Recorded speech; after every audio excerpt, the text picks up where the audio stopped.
Jam 4.30 pagi. Aku harus bangun. Mengurus 8 anak.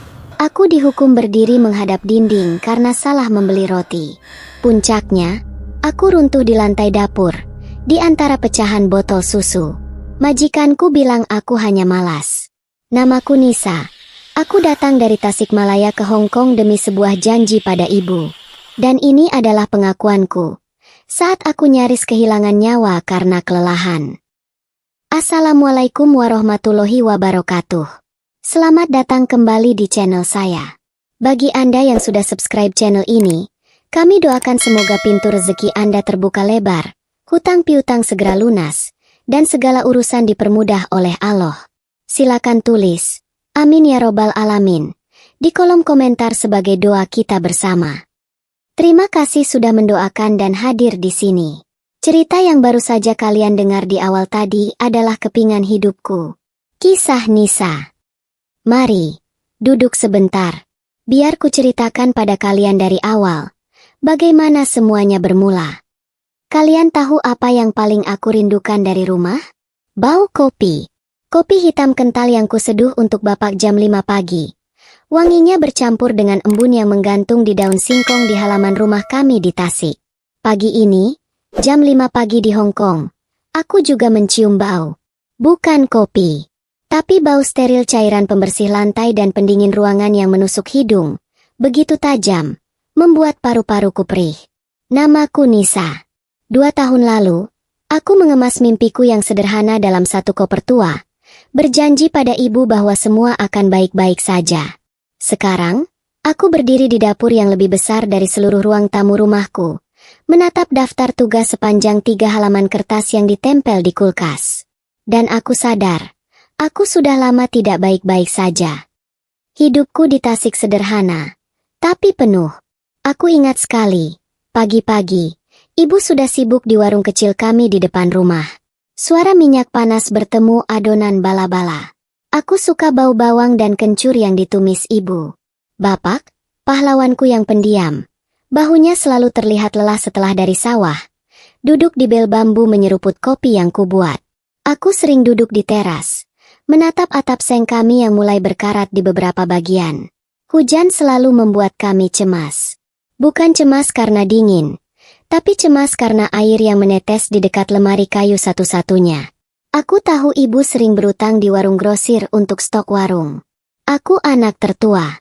Aku melihat semua itu, menyimpannya dalam hati, dan itu yang membuatku bulat tekad. Aku harus melakukan sesuatu. Malam itu, setelah warung tutup dan adik-adikku tidur, aku duduk di samping ibu yang sedang melipat kain. Aku keluarkan brosur agensi yang kusimpan di bawah kasur selama seminggu. Brosur itu tipis, tapi terasa berat di tanganku. Bu, kataku pelan. Suaraku sendiri terdengar asing, sedikit bergetar. Nisa mau ke Hong Kong. Ibu berhenti. Tangannya kaku di atas lipatan kain. Hening sejenak. Aku hanya mendengar suara jangkrik dari luar. Lalu aku melihat bahunya berguncang pelan. Ibu menangis. Bukan tangisan keras, tapi tangisan yang tertahan, yang jauh lebih menyakitkan. Aku memegang tangannya yang kasar karena ulekan dan sabun cuci. Nisa janji, Bu. Sebentar saja. Renovasi rumah. Bantu utang Bapak. Hari keberangkatan adalah hari terberat dalam hidupku.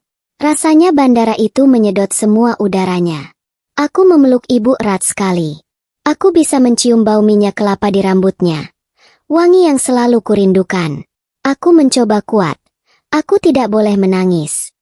Nisa janji, bisikku lagi padanya. Lebih pada diriku sendiri. Janji itu yang kubawa.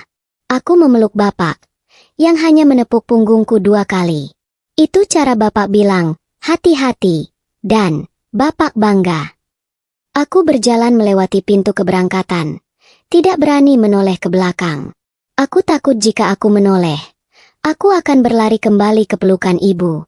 Janjiku lebih berat dari koper yang kuseret di lantai bandara yang licin. Hong Kong.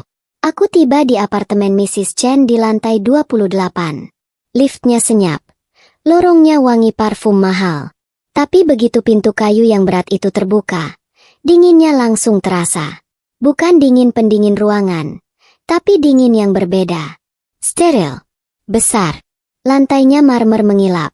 Bukan ubin tanah seperti di rumahku. 8 pasang mata kecil menatapku. 8. Anak-anak Mrs. Chen. Berbaris rapi dari yang tertinggi sampai yang terpendek. Seperti tentara kecil di sekolah asrama. Mereka tidak tersenyum. Hanya menatapku. Ingin tahu. Menilai. Aku mencoba tersenyum. Tapi bibirku kaku dan kering. Mrs. Chen muncul dari sebuah ruangan. Kurus. Rambutnya dipotong bob. Kaku seperti helm. Dia tidak menyambutku. Tidak bertanya perjalananku. Dia menyerahkan sebuah clipboard. Aturan rumah. Katanya datar. Bahasa Inggrisnya cepat dan tanpa jeda. Mataku menelusuri daftar itu. Panjang sekali. Jadwal mandi, jadwal makan, jadwal belajar. Bahkan jadwal membersihkan debu di belakang lukisan. Aku menelan ludah. Malam pertama, aku tidur di kamar sempit di sebelah dapur. Ukurannya mungkin hanya 2 kali 1 meter. Aku belum tidur. Jam sudah menunjukkan pukul 11 malam setelah aku membereskan dapur. Alarm di ponselku sudah kuatur. Jam 4.30 pagi. Aku memegang foto ibu yang kubawa di dompet. Dadaku sesak. Ini bukan rumah. Ketakutan itu mulai menjalari punggung. Alarm itu berbunyi. Tepat jam 4.30 pagi. Rasanya aku baru saja memejamkan mata. Udara dingin menusuk kulitku saat aku melompat dari kasur tipis. Tidak ada waktu untuk menguap. Aku harus berlari ke dapur. 8 sarapan. Itu adalah misi pertamaku. 3 anak alergi gluten. 2 tidak mau sayur sama sekali. 1 harus sarapan ala barat dengan sosis dan telur mata sapi. 2 yang paling kecil makan bubur tim. Aku bergerak seperti mesin. Memotong, merebus, memanggang. Semua dalam keheningan yang tegang. Mrs. Chen bisa bangun kapan saja jika aku menjatuhkan panci. Pukul 6:15 menit. Aku harus berlari ke lobi. Mengantar 4 anak ke bus sekolah A. Lalu lari kembali ke atas. Menyeret 2 anak lagi untuk bus sekolah B pukul 6.45. Tanganku gemetar saat mengikat tali sepatu mereka.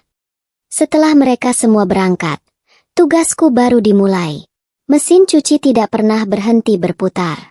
Setrikaan selalu menumpuk setinggi gunung. Kemeja-kemeja kecil, gaun-gaun mahal, seragam sekolah. Belum selesai menyetrika, aku harus berlari menyiapkan makan siang. Membersihkan 2 kamar mandi sampai mengilap. Tidak boleh ada 1 helai rambut pun. Aku menggosok lantai marmer yang dingin. Bau desinfektan membuat kepalaku pusing. Lalu anak-anak pulang. 1 les piano, 1 les balet. Aku harus memastikan mereka minum susu di jadwal yang tepat. Mengerjakan PR di meja yang steril. Aku berlari dari 1 kamar ke kamar lain. Dari dapur ke ruang cuci. Aku lupa bagaimana rasanya duduk. Aku lupa bagaimana rasanya bernapas lega. Suatu sore, aku melakukan kesalahan. Aku salah membelikan roti untuk anak nomor 3. Seharusnya gandum utuh organik. Aku membelikan gandum biasa. Aku baru menyadarinya saat Mrs. Chen memeriksanya. Dia tidak berteriak. Itu yang paling menakutkan. Dia menatapku dengan matanya yang sipit dan tajam. "Nisa," katanya pelan, suaranya sedingin es. "Kamu tahu anak saya alergi. Kamu mencoba meracuni anak saya." Aku mencoba menjelaskan. Itu ketidaksengajaan. Aku lelah. Tapi dia mengangkat tangannya. Berdiri di depan dinding dapur. Perintahnya. 1 jam. Pikirkan kesalahanmu. Aku berdiri di sana. Kakiku kram. Punggungku sakit. Anak-anak lain berlarian melewatiku. Menatapku sekilas. Aku merasa sangat kecil. Sangat hina. Air mataku menetes. Tapi aku cepat-cepat menyekanya. Isolasi adalah hukumanku yang lain. Aku dilarang memegang ponselku kecuali pukul 10 malam sampai 10:15 menit. 15 menit. Tapi pukul 10 malam, aku biasanya masih menyetrika seragam untuk besok. Atau aku sudah pingsan di kasurku, masih memakai seragam kerjaku. Aku rindu suara ibu. Sangat rindu. Aku ingin menelepon, hanya untuk mendengar suaranya, mengatakan bahwa aku baik-baik saja. Tapi aku tidak baik-baik saja. Dan aku tidak punya waktu untuk berpura-pura baik-baik saja. Aku terputus. Nisa yang di Tasik rasanya seperti orang lain. Orang asing yang fotonya kulihat di dompetku sebelum tidur. Jika aku ingat. Tubuhku mulai protes. Tanganku gatal-gatal. Kulitnya mengelupas karena deterjen dan cairan pembersih yang keras. Rambutku rontok. Setiap kali aku membersihkan kamar mandi, aku melihat gumpalan rambutku sendiri di saringan air. Aku tidak punya waktu untuk makan. Aku hanya menelan sisa makanan anak-anak sambil berdiri di depan tempat sampah. Sebelum mencuci piring, nasi dingin, potongan ayam sisa. Asal perutku terisi. Berat badanku turun drastis. Pakaian seragamku terasa longgar. Cermin di lorong menunjukkan seorang wanita dengan mata cekung dan bahu yang terkulai. Itu bukan aku. Itu bayangan. Suatu malam, aku tidak tahu jam berapa. Mungkin sudah lewat tengah malam. Aku sedang mencuci tumpukan mangkuk sup terakhir. Aku sangat mengantuk. Kepalaku berat. Tanganku licin karena sabun. Sebuah mangkuk keramik putih terlepas dari tanganku. Prak. Suaranya nyaring di dapur yang sunyi. Aku membeku, menunggu teriakan Mrs. Chen. Tapi tidak ada suara. Anehnya, aku tidak panik. Aku tidak takut. Aku hanya kosong. Aku menatap pecahan mangkuk itu di lantai yang basah oleh air sabun. Perlahan, aku duduk di lantai. Dinginnya merambat ke kakiku. Aku menatap pecahan itu. Dan di sana, di tengah genangan air sabun dan pecahan keramik, aku tertidur. Aku tidak tahu kapan aku bangun. Mungkin aku hanya pingsan sesaat di lantai dapur. Aku menyeret diriku kembali ke kamar sempitku. Basah kuyup oleh air sabun. Tubuhku menggigil hebat. Bukan hanya karena dingin. Aku demam. Kepalaku terasa seperti mau pecah. Berputar hebat setiap kali aku mencoba bergerak. Setiap sendiku ngilu. Aku menarik selimut tipisku. Tapi rasa dingin itu datang dari dalam tulang. Aku memohon pada Tuhan agar pagi tidak datang. Tapi alarm itu tidak peduli. Tepat jam 4.30. Bunyinya merobek keheningan. Menusuk telingaku yang berdenging. Aku harus bangun. 8 sarapan. Jadwal militer tidak mengenal kata sakit. Aku memaksakan diri berdiri. Lantai terasa miring. Aku berpegangan pada dinding lorong yang dingin menuju dapur. Pandanganku kabur. Semua lampu terlihat berpendar. Aku harus membuat susu untuk si balita. Anak nomor 8. Tanganku gemetar hebat. Seperti bukan tanganku sendiri. Aku mencoba menuang bubuk susu ke dalam botol. Tapi sendoknya terus beradu dengan bibir botol. Suaranya berisik. Aku memejamkan mata sejenak. Mencoba fokus. Aku harus bisa. Aku mengambil air panas dari termos. Saat itulah terjadi. Genggamanku lepas. Botol susu kaca itu terlepas dari tanganku yang lemas. Prang! Suaranya lebih keras dari mangkuk semalam. Pecah berkeping-keping. Susu dan air panas tumpah kemana-mana.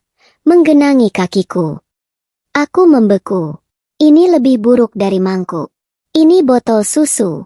Kali ini, aku mendengarnya.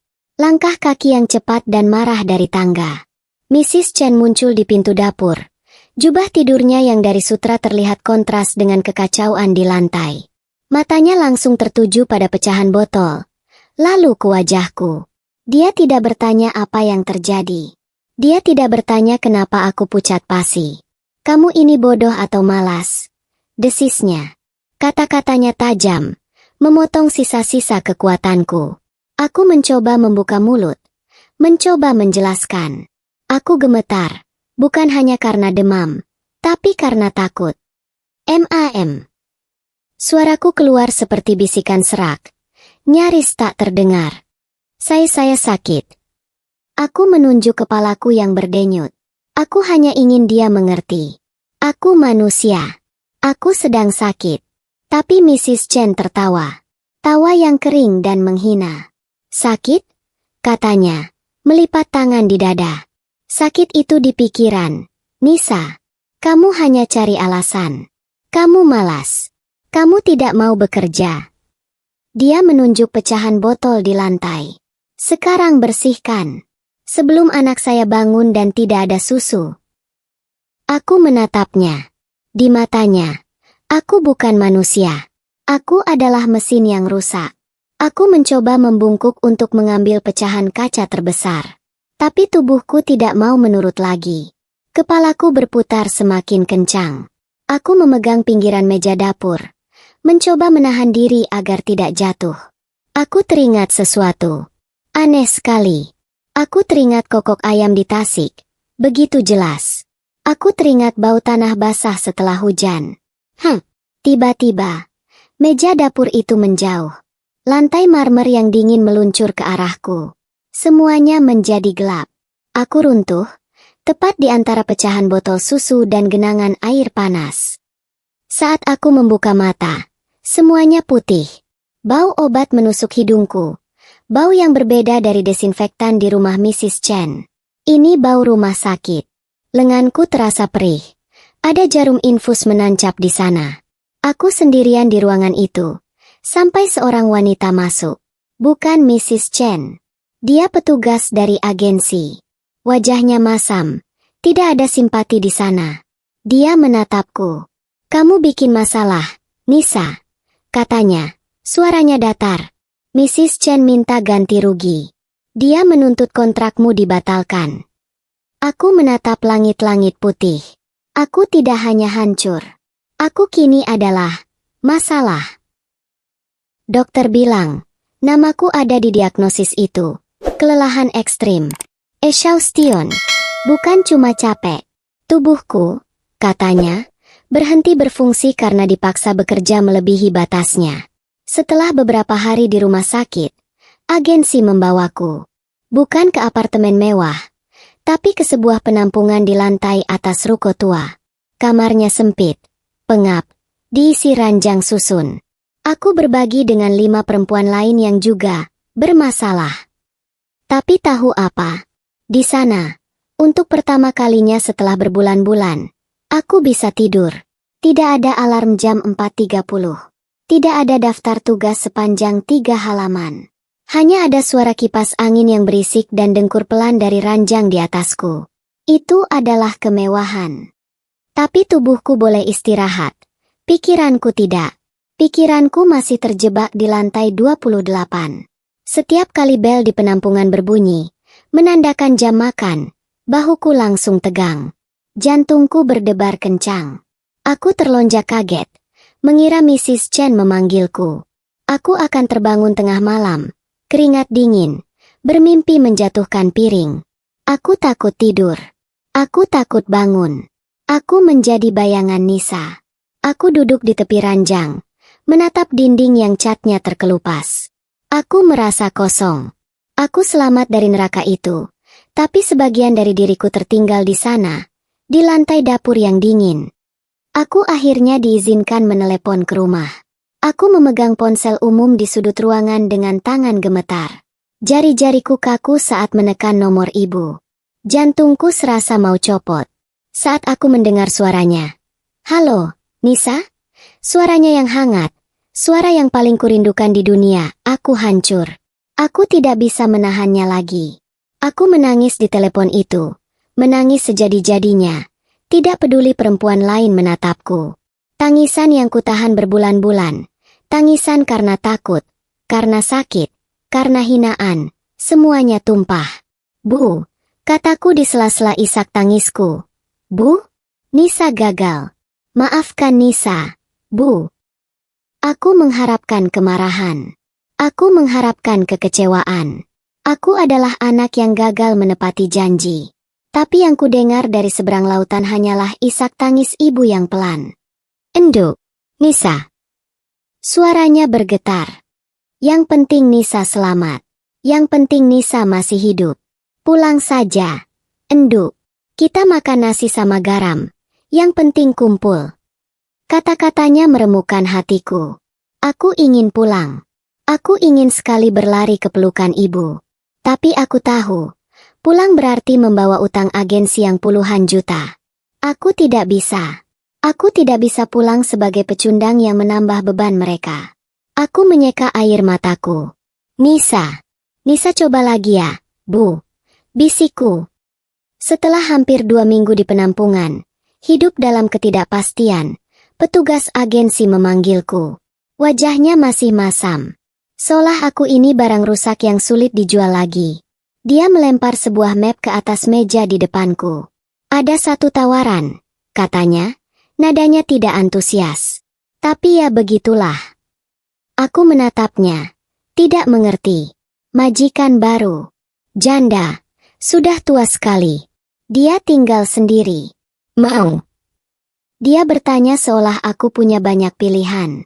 Aku tidak punya pilihan sama sekali. Aku mengangguk pelan. Apapun. Apapun asal bukan kembali ke Mrs. Chen.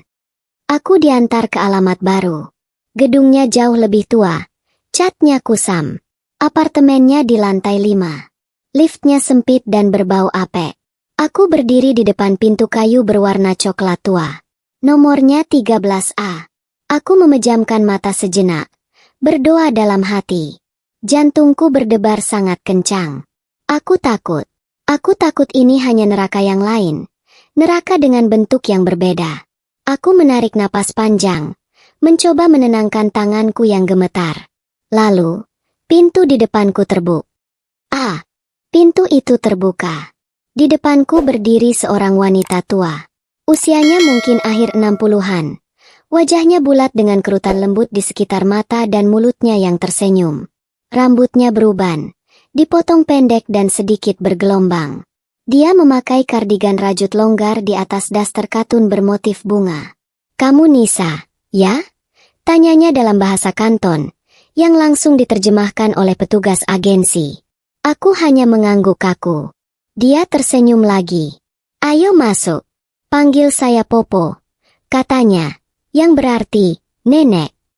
Aku melangkah masuk. Apartemennya kecil. Mungkin hanya seukuran ruang tamu Mrs. Chen. Agak berantakan. Ada tumpukan koran di sudut, tapi hangat. Dan ada bau masakan. Bau jahe dan ayam direbus. Tugasku bukan 8 anak. Tugasku hanya satu.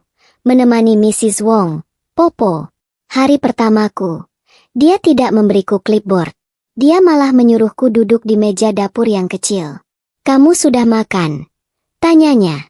Aku tertegun. Tidak ada yang pernah menanyakan itu padaku. Tugasku adalah memasak untuknya. Tapi dia malah mengajariku cara membuat sup herbal ayam yang baunya wangi itu. Ini bagus untuk badan, katanya. Sore hari, kami berjalan-jalan pelan di taman bawah. Aku mendorong kursi rodanya. Dia bercerita tentang anak-anaknya yang sukses di Amerika, yang jarang pulang. Suaranya pelan, sedikit kesepian. Aku hanya mendengarkan. Untuk pertama kalinya, bahuku yang selalu tegang, mulai terasa rileks. Sekitar sebulan setelah aku di sana, aku jatuh sakit. Aku flu, demam, batuk, persis seperti saat aku pingsan dulu. Aku langsung panik. Keringat dinginku bukan hanya karena demam, tapi karena trauma. Aku takut. Aku takut dimarahi, dituduh malas, disuruh berdiri di depan dinding. Aku memaksakan diri bangun pagi-pagi, tapi kepalaku pusing. Saat aku sedang mencoba membuatkan teh untuknya, tanganku gemetar. Mrs. Wong keluar dari kamarnya, melihatku yang pucat pasi. Dia berjalan mendekat, lalu meletakkan punggung tangannya yang keriput di dahiku. Aduh, kamu panas, katanya. Dia menuntunku, memaksaku kembali ke kamarku. Tidur, perintahnya. Aku bingung. Aku panik. Tapi, Popo sarapan, kataku. Dia menggeleng. Saya bisa bikin mie instan. Kamu istirahat. Beberapa menit kemudian, dia masuk ke kamarku, membawa secangkir teh jahe hangat. Minum, katanya. Kamu manusia, Nisa, bukan mesin. Sakit itu wajar. Kata-katanya, bukan mesin. Sesuatu di dalam diriku yang sudah lama beku, yang sudah lama hancur, akhirnya pecah. Aku menangis. Bukan tangisan histeris seperti di telepon ibu. Bukan tangisan putus asa di lantai dapur Mrs. Chen. Ini tangisan lega. Tangisan karena akhirnya aku dilihat sebagai manusia. Setelah aku sembuh, aku ingin melakukan sesuatu untuknya. Sesuatu dari rumahku. Aku ingat resep nasi liwet ibu. Aku izin padanya, dan dia bilang, "Boleh, asal Popo boleh coba." Aku memasak dengan hatiku. Aku gunakan semua bumbu yang kutemukan. Aku buat sambal terasi. Wanginya memenuhi apartemen kecil itu. Wangi yang berbeda dari sup herbal. Wangi rumahku. Aku menyajikannya untuknya saat makan siang. Dia menatap nasi itu, lalu mencicipinya dengan sendok kecil. Dia mengunyah pelan. Aku menahan napas. Lalu, dia menatapku dan tersenyum. "Enak," katanya. "Pedas, tapi enak." Hari itu, aku merasa seperti Nisa lagi. Bukan pembantu. Bukan TKW. Tapi Nisa, yang bisa memasak nasi liwet dari Tasik. Sekarang, aku sering duduk di balkon kecil Mrs. Wong. Kami minum teh jahe bersama di sore hari. Dari sini, aku bisa melihat gedung apartemen mewah tempat Mrs. Chen tinggal. Gedung itu menjulang tinggi di kejauhan, berkilauan di bawah matahari, tapi rasanya jauh sekali. Dingin. Aku sudah bisa mengirim uang ke Tasik setiap bulan. Tidak sebanyak yang kujanjikan, tapi cukup. Atap rumah mungkin belum sepenuhnya diganti baru, tapi ibu bilang dia sudah bisa tidur tenang setiap kali hujan. Luka itu, bekasnya masih ada. Tangan gemetarku saat mendengar bel. Itu tidak akan hilang. Tapi di sini, di apartemen kecil yang hangat ini, aku menemukan sesuatu yang jauh lebih berharga dari gaji besar. Aku menemukan kembali diriku. Dan itu adalah rumah. Aku bersyukur. Setelah aku runtuh di rumah Mrs. Chen, takdir membawaku ke tempat Mrs. Wong. Di sana, aku tidak hanya dirawat saat sakit. Aku dianggap sebagai keluarga. Aku menemukan kembali diriku yang hilang. Cerita ini mengajarkan kita bahwa kekejaman dan eksploitasi manusia itu nyata, tapi kebaikan tulus juga selalu ada, seringkali datang dari tempat yang tidak pernah kita duga. Hikmah terbesarnya adalah, menepati janji pada keluarga itu mulia, tapi jangan pernah mengorbankan diri kita sendiri sampai hancur.